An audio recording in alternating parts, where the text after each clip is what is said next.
So my name's Laila Mehta. I'm a professor at the Institute of Development Studies, UK.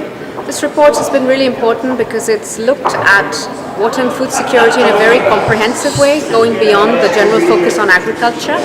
And it's also taken a very strong position on the rights and interests of marginalized people.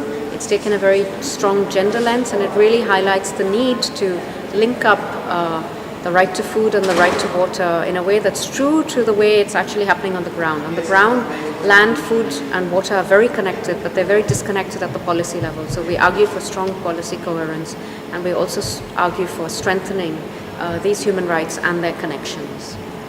For me, one of the key innovations in this report and one of the key important messages is the importance of taking a human rights approach to the question of access to water for food security and nutrition.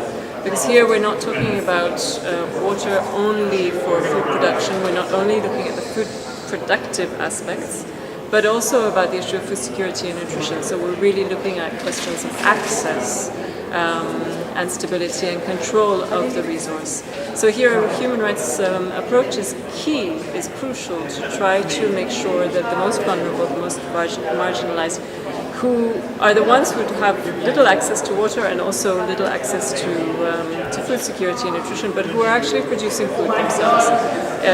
They need to have a better, more secure access to water. I'm Per Prinstrup Andersen. I'm a professor at Cornell University in the United States. I believe the number of key messages coming out of this new HLP report on water. One, of course, being that we need to put a lot more emphasis on clean drinking water, on having enough water for people, not only for drinking but for sanitation. And we also need to pay much more attention to the use of water in agriculture and the food processing industry.